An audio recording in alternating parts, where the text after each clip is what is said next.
Voilà, mesdames, messieurs, fidèles téléspectateurs de Télé Plus, bonjour et bienvenue dans ces grands magazines invités. Comme vous le savez, c'est un magazine qui vous donne, n'est-ce pas, l'opportunité de voir des hommes politiques, des hauts cadres des différents partis politiques de notre pays. Et voilà, ici, nous essayons un peu de débattre sur les questions d'actualité, donc les sujets de l'heure, bien sûr. Alors, comme vous le savez, je ne serai pas seul sur ces plateaux. Je suis accompagné d'un monsieur que vous allez découvrir tout à l'heure. C'est aussi un acteur politique avec qui nous allons essayer de débattre sur nos sujets du jour. Déjà, nous avons comme premier thème, on va parler de la CENI avec monsieur Denis Kadima, qui a été, n'est-ce pas, élu par les confessions religieuses, voilà, et comme président de la CENI. On va également parler de bavures policières. Comme vous le savez, il y a un étudiant de l'UNIKIN qui a perdu la vie et cela a dégénéré, n'est-ce pas, des tensions. Dernièrement, il y avait vraiment des tensions à l'UNIKIN et il y avait vraiment des échauffourées entre la police congolaise ainsi que les étudiants de l'UNIKIN. On va parler de tout ça et on va également parler du renflouement des caisses de l'État. Voilà, comment ça évolue les caisses de l'État actuellement, comment ça se passe. Et on va un tout petit peu essayer aussi de brosser, n'est-ce pas, sur l'union sacrée. C'est quoi, voilà, comment l'union sacrée se porte actuellement, qu'est-ce qu'il y a à l'intérieur, est-ce que ça marche, ça ne marche pas, il y a des soucis. On va essayer un peu ensemble de parler sur tout ça. Alors, sans plus tarder, j'aimerais déjà recevoir mon invité qui est déjà avec moi sur ce plateau. Il s'agit là de monsieur José Kaniki. Voilà, il est porte-parole du Rassemblement des démocrates tshisekidistes. Voilà, c'est un mouvement ou un parti politique. Lui-même, il va essayer un peu d'éclaircir là-dessus. Mais sinon, je m'en vais déjà les saluer. Bonjour, monsieur José Kaniki. Bonjour, monsieur Gabriel. Merci beaucoup. Vous allez bien? Ça va bien par la grâce divine. Voilà. Et voilà, nous sommes du RDT. Oui, déjà, pour commencer, on doit éclairer l'opinion. RDT, les rassemblements de démocrates tshisekidistes, c'est quoi? Merci beaucoup. Bonjour aux téléspectateurs et merci de me faire honneur d'être l'invité de votre magazine, l'invité. Voilà. En fait, le Rassemblement des démocrates tshisekidistes, c'est une plateforme qui regorge tous les tshisekidistes du monde. Tous ceux-là qui croient à l'idéologie du Franck Tshisekedi, aujourd'hui, qui est pilotée, n'est-ce pas, cette idéologie par le chef de l'État, c'est-à-dire le président de la République, Félix-Antoine Tshisekedi.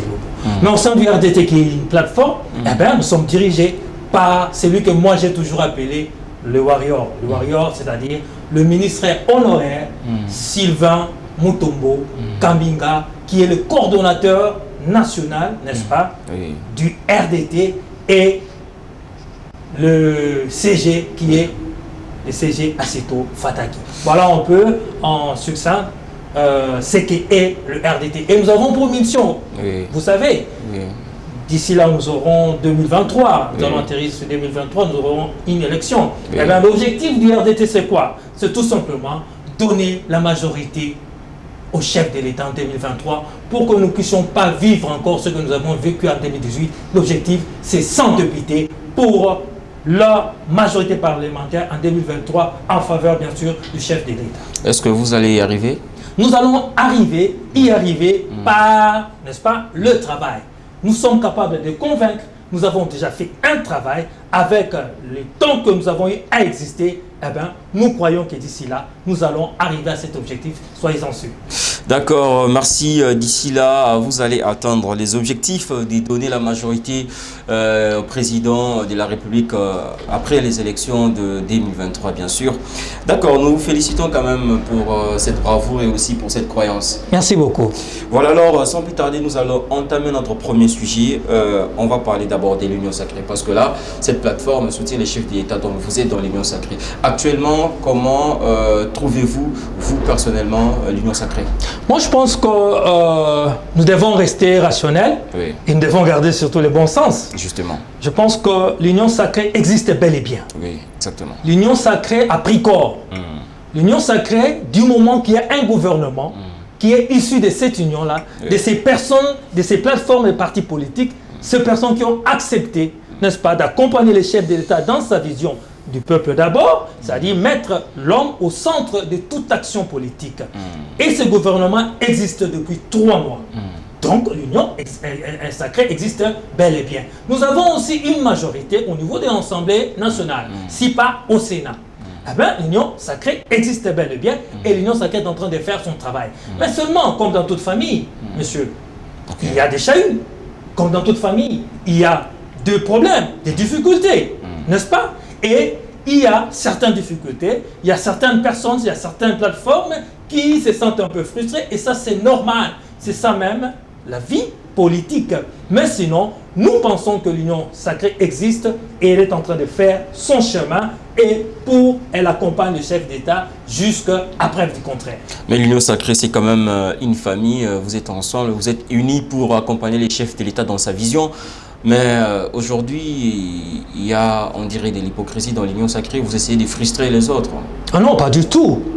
Pas du tout. Ensemble et infiniment frustré. Oui, bon, vous savez que, voilà pourquoi j'ai parlé d'une famille. Dans une famille, il peut arriver dans le parcours normal d'une famille qu'il y ait des problèmes. Qu'il y ait un enfant ou un fils qui se sent un peu lésé d'une manière ou d'une autre. Mais cela ne veut pas dire que ce fils a raison. Cela ne veut pas dire que cette fille a raison nécessairement. Mais il est de son droit de pouvoir être mécontent d'une situation. Seulement, il faut que même lorsque vous n'êtes pas en accord avec les autres dans une famille, vous continuez à garder et à comprendre que vous êtes de cette famille-là. Si vous êtes frustré, eh bien, pourquoi vous êtes frustré? Est-ce qu'il n'y a pas des instances où vous pouvez en discuter en famille? Est-ce que lorsque vous êtes frustré, vous devez brûler la famille, c'est-à-dire le pays? Est-ce que lorsque vous êtes frustré, vous devez menacer la République? Ah non, moi je ne pense pas. Vous pouvez avoir deux problèmes et c'est votre droit d'être mécontent par rapport à une situation donnée. Ça, nous vous le concédons, mais seulement la République démocratique du Congo appartient à tout le monde. Et la liberté de penser, la liberté de réfléchir, la liberté de proposer est donnée à tout député, quel que soit le camp ou le bord politique d'où il provient. Parce que là, je pense que vous parlez déjà par rapport au verrouillage qui, d'aucuns, par mauvaise intention, parle plutôt de la congolité. N'est-ce pas? Non.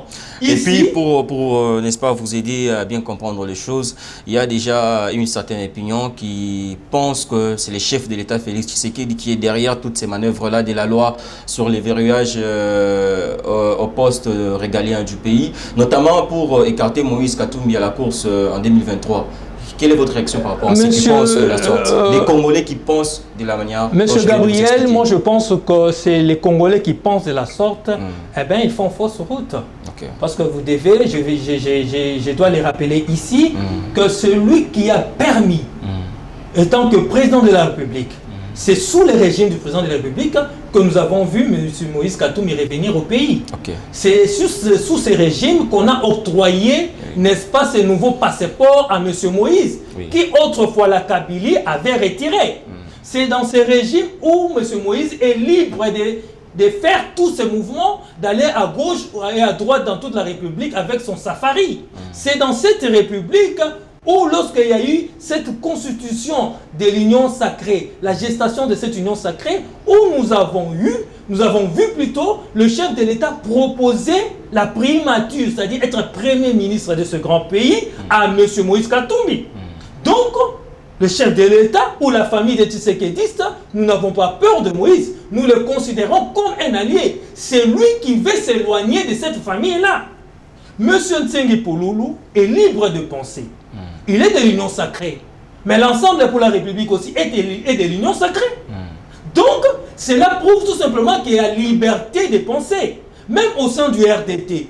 Est-ce que tout le monde, étant qu'individu, soutient la loi? Non. Il y en a peut-être qui ne soutiennent pas. C'est la liberté d'opinion. C'est ça même la démocratie. Ici, nous ne sommes pas dans une école où il y avait des mots d'ordre.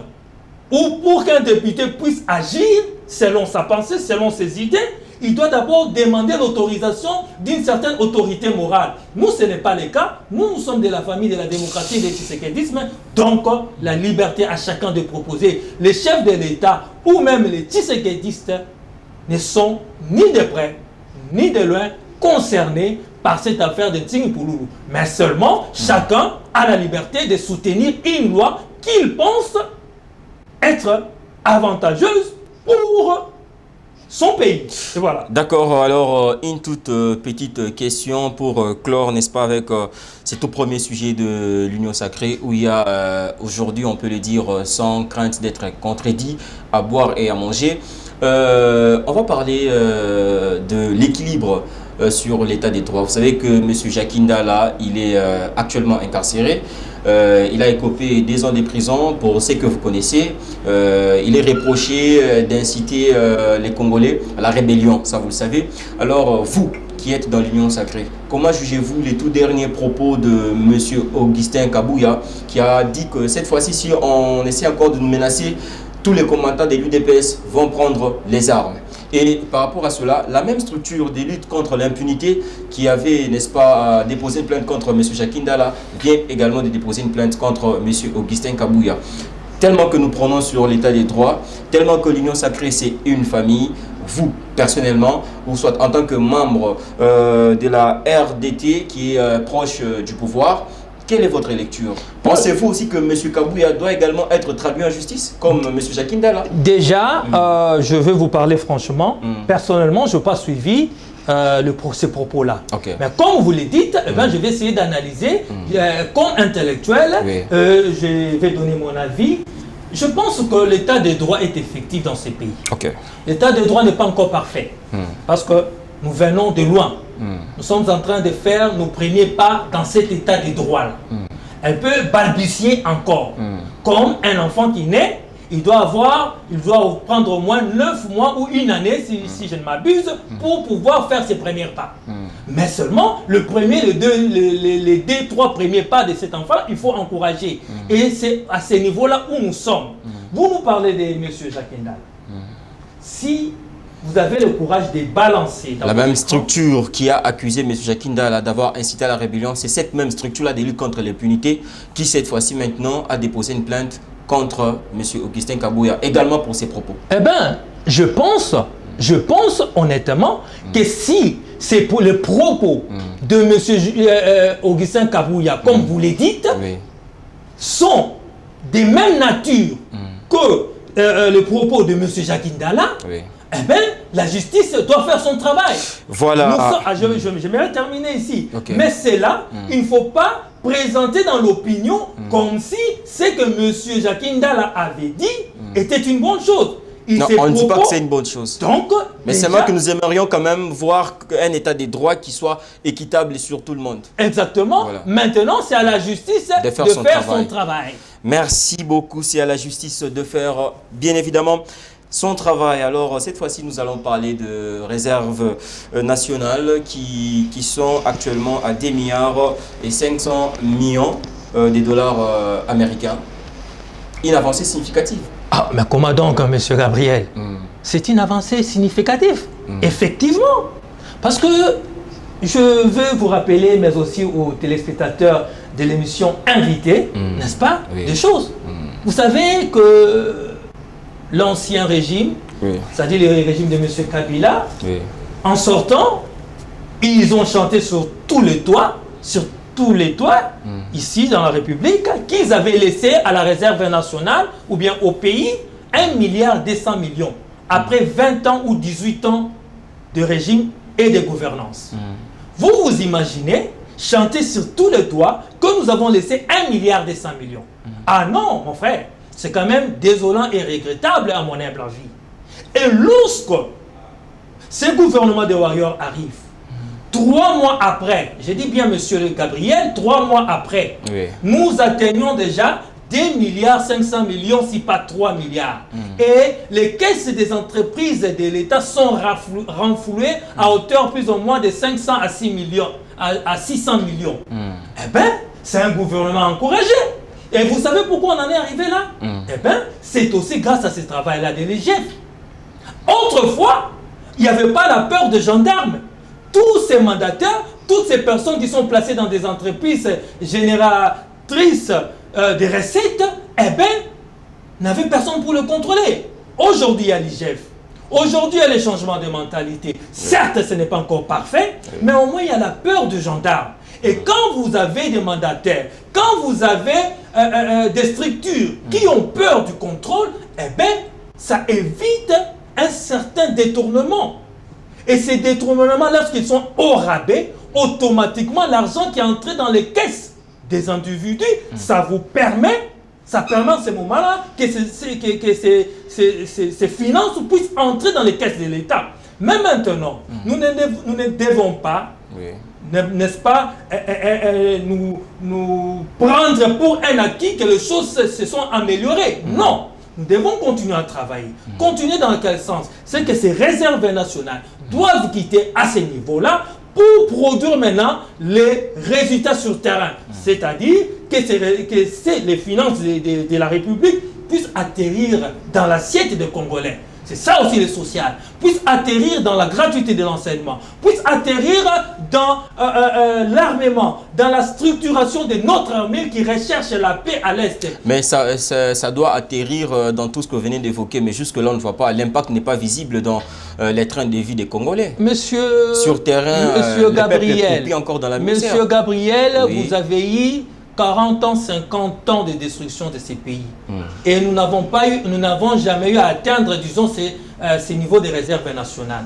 Donc ici, nous ne disons pas que c'est parfait, mais nous disons ici, nous encourageons parce que nous arrivons quelque part. Nous militons et nous travaillons. Voilà pourquoi il y a déjà ces 2 milliards, 500 milliards. Vous vous imaginez que 18 ans, on nous a laissé 1 milliard 200 millions, mais aujourd'hui, on évolue.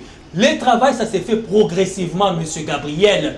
Pour arriver ici et présenter votre émission, vous avez eu à vous préparer à la maison. Vous avez eu à prendre un taxi. Vous avez eu à prendre votre véhicule. Vous avez parcouru, n'est-ce pas, votre chemin. Vous êtes arrivé ici, vous avez préparé votre émission. C'est ça la logique. Vous savez, même nos enfants, lorsqu'ils sont à l'école, il y a des semestres.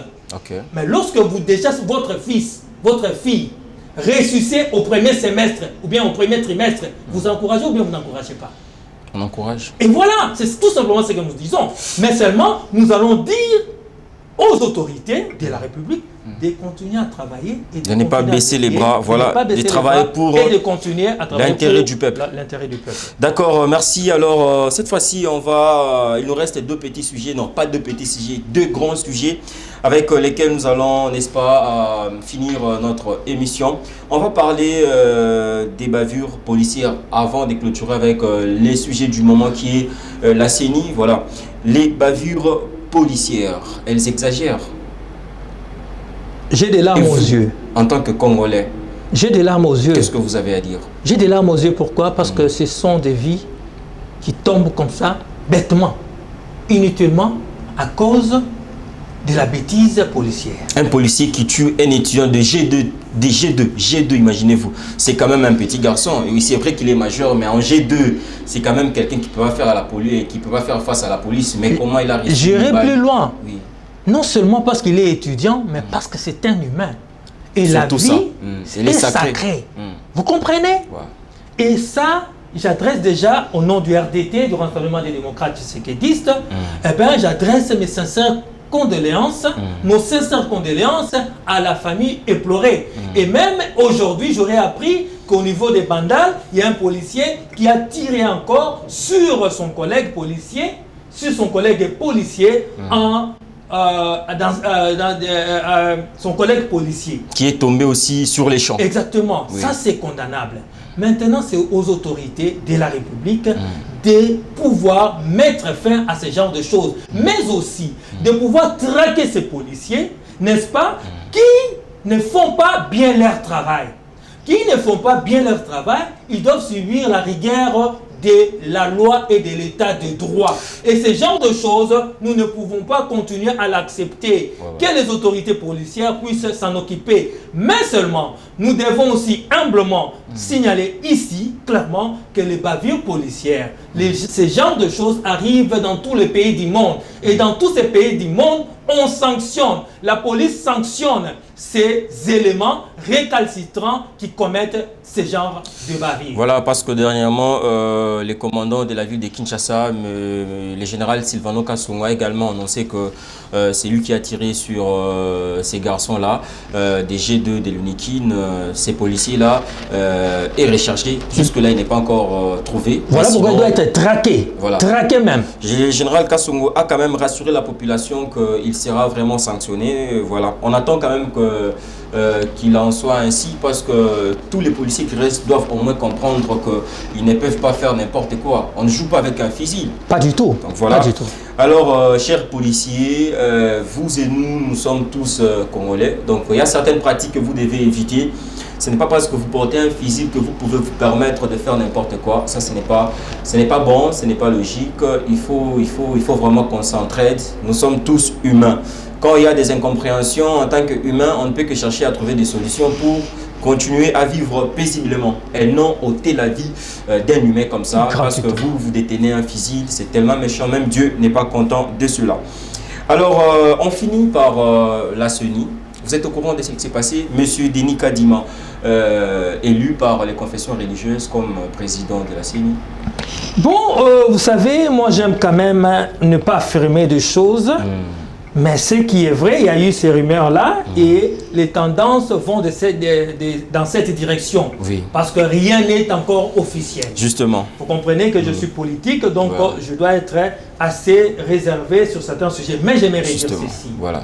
Monsieur Denis Kadima, s'il s'agit bien de lui, qui serait élu, n'est-ce pas, au niveau de la présidence de la CENI.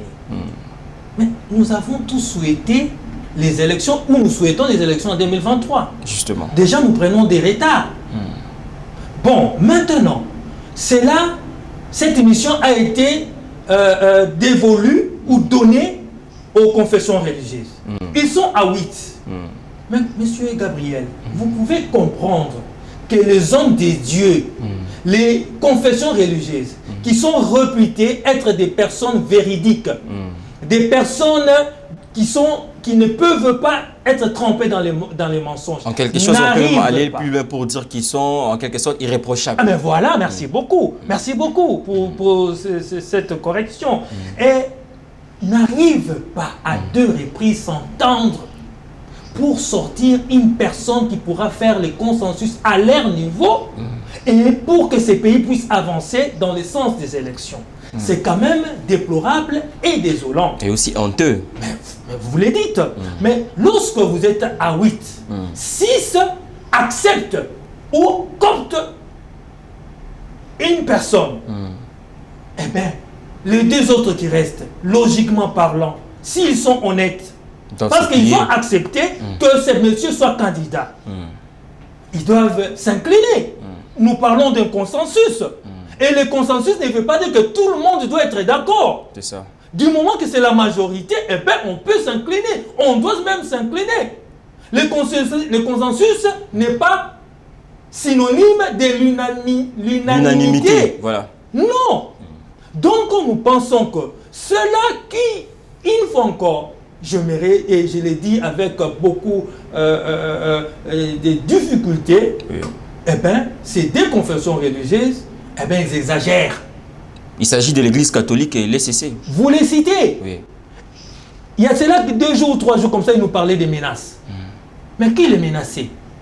Nous avons vu un camp politique devant la Senko hier, monsieur, où ils étaient allés, n'est-ce pas, remettre un mémorandum, alors que la Senko s'est préparée déjà pour cet exercice. Maintenant, qui fait pression? Eh bien, c'est le camp de Lamuka. Qui menace?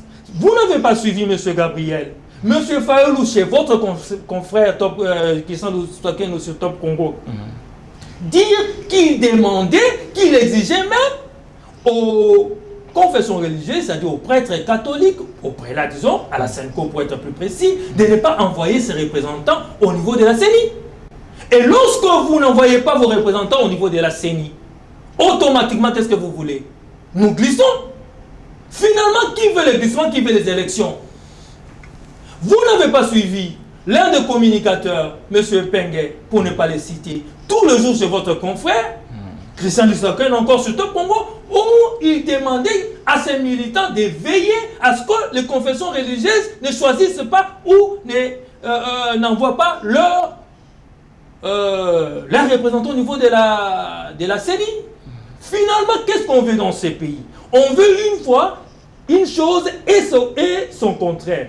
Moi, je pense que les confessions religieuses font la honte. Okay. Moi, je suis chrétien. Je crois en Jésus-Christ. Mais ce que font les confessions religieuses, de tous bords, j'ai dit bien. Mais on reproche quand même à M. Denis Kadima d'être proche du pouvoir. Selon une certaine opinion. Ça veut dire quoi? Qu'il est soutenu par le président Tshisekedi. Par apporte de preuves. Les soutiens viennent d'où? Ce processus a commencé avec les confessions religieuses. D'ailleurs, pour preuve, mais chaque confession religieuse, ils sont à 8, non? Oui.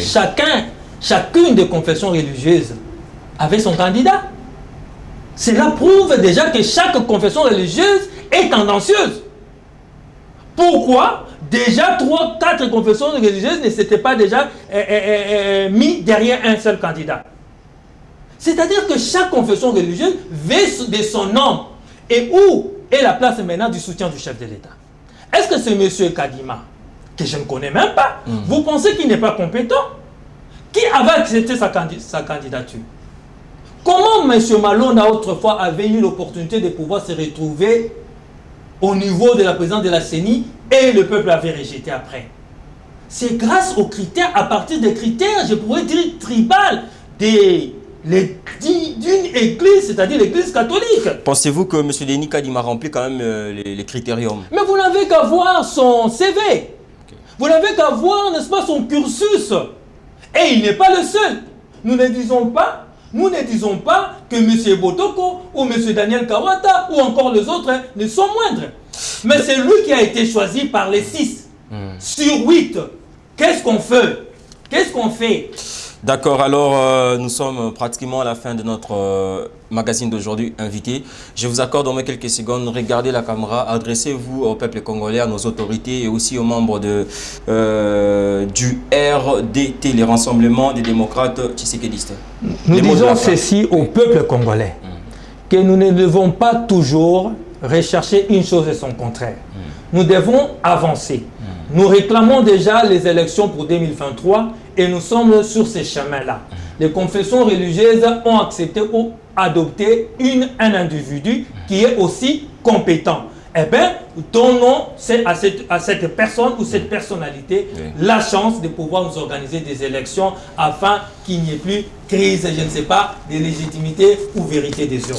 D'accord, merci. Alors, mesdames, messieurs, c'est par ces propos de M. José Kaniki que nous mettons un terme à ces magazines d'aujourd'hui. Je rappelle qu'il est porte-parole du Rassemblement des démocrates tshisekidistes. Voilà, c'était un mouvement qui soutient aussi les chefs de l'État. Une plateforme. Une plateforme, voilà, qui soutient les chefs de l'État, mais aussi qui a pour objectif de donner la majorité aux chefs de l'État après les élections de 2023. Ici, je précise qu'il s'agit du chef de l'État, Félix Antoine Tshisekedi. Aujourd'hui, nous avons parlé dans ce magazine des réserves nationales. Nous avons parlé des bavures policières, comme vous le savez, après le meurtre sur l'étudiant de G2 de l'UNIKIN. Il y a eu encore un autre meurtre qui s'est produit dans la commune de Bandal. Voilà, toujours la police, mais nous osons croire que les autorités policières feront en sorte que ceux qui commettent ces actes ignobles soient vraiment punis et qu'ils subissent donc de la rigueur de la loi. Alors voilà, nous sommes pratiquement à la fin. Merci à vous tous de nous avoir suivis. Bonne suite des programmes sur Télé+. Au revoir.